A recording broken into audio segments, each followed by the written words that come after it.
बालाघाट जिले की बहुत महती जरूरी योजना रेलवे, जिसके लिए कई वर्षों से जनप्रतिनिधि कोशिश कर रहे हैं कि साहब ब्रॉडगेज बन जाए। ब्रॉडगेज बनने के बाद अब दोहरी लाइन मतलब सेकंड लाइन पर काम शुरू हो जाए। तो उसके लिए वर्षों से मेहनत चल रही है। समय समय पर नेता सोशल मीडिया पर अपनी पोस्ट डालते हैं, कभी प्रेस कॉन्फ्रेंस करके इसकी जानकारी लेते हैं। एक दिन पहले सोशल मीडिया पर बालाघाट सिवनी संसदीय क्षेत्र की सांसद श्रीमती भारती पारदी ने एक पोस्ट शेयर की, जिसमें जानकारी दी गई कि बजट के दौरान रेल मंत्री अश्वनी वैष्णव साहब ने गोंदिया बालाघाट जबलपुर रेल लाइन दोहरीकरण की स्वीकृति दे दी है।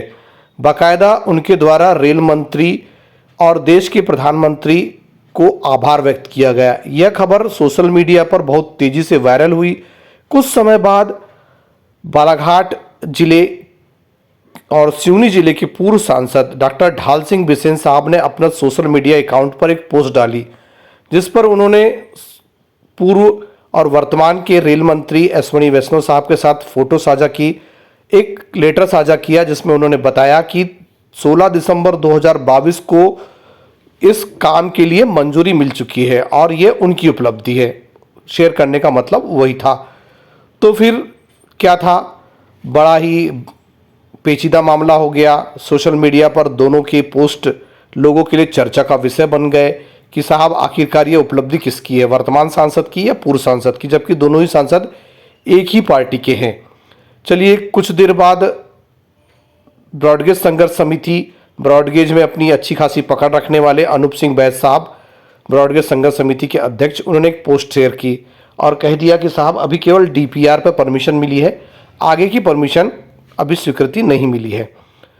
सच्ची बात क्या है पता नहीं, लेकिन एक दिन पहले जिस तरह से मीडिया ने भी इस बात को दिखाया कि दक्षिण भारत से उत्तर भारत, मध्य भारत को जोड़ने वाली लाइफलाइन के रूप में काम करने वाली बालाघाट जबलपुर गोंदिया रेल लाइन को बनाए जाने दोहरीकरण के लिए स्वीकृति मिल गई है। अच्छी बात है, स्वीकृति मिल गई है, लेकिन बालाघाट सिवनी संसदीय क्षेत्र के दो सांसद, एक पूर्व सांसद एक वर्तमान सांसद, जिस तरह से सोशल मीडिया पर अपने अपने डाले हुए लेटर डालते हैं, तो इससे कई बातें जन्म लेती है कि क्या सच में पहले स्वीकृति मिल गई थी या अभी स्वीकृति मिली है। क्योंकि जिस तरह से वर्तमान समय में एक लेटर डाला जा रहा है कि साहब डीपीआर के काम को स्वीकृति मिल गई, दोहरीकरण के काम को स्वीकृति मिल गई, यही काम 2022 में तत्कालीन सांसद डॉक्टर ढाल सिंह बिसेन साहब भी डाल चुके हैं। उनका भी पत्र आप स्क्रीन पर देख रहे होंगे। तो फिर किस बात को सच माने, उस बात को या वर्तमान बात को? क्योंकि दो तस्वीर हम आपको दिखा रहे हैं, पहली डॉक्टर ढाल सिंह बिसेन साहब के साथ, दूसरी वर्तमान सांसद भारती पारदी मैडम के साथ में। दोनों समय में रेल मंत्री एक ही थे। तो फिर बड़ा सवाल यही है कि क्या डीपीआर बनेगा और डीपीआर तक बात सीमित रहेगी या फिर दोहरी लाइन पे काम शुरू होगा। बाकायदा भारती पारदी मैडम की इस उपलब्धि के लिए भारती पारदी मैडम के चाहने वाले, उनकी पार्टी के सदस्य और उनके फॉलोअर्स 5 अप्रैल को उनका स्वागत करने वाले थे, लेकिन अपरिहार्य कारण से ये स्वागत भी टल गया है।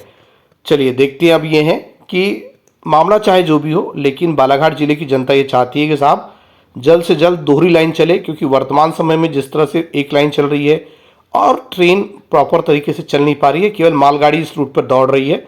जैसा कि सबको मालूम है, बालाघाट से गोंदिया जाने में पहले 1.5 से 2 घंटा लगता था जब नैरो गेज थी, अब 3 घंटा भी लगता है, 4 घंटा भी लगता है, क्योंकि ट्रेन कहीं भी हट्टा रोड, बिरसोला कहीं भी जाके खड़ी हो जाती है और मालगाड़ी उसको पास होती है, उसके बाद वो ट्रेन चलती है।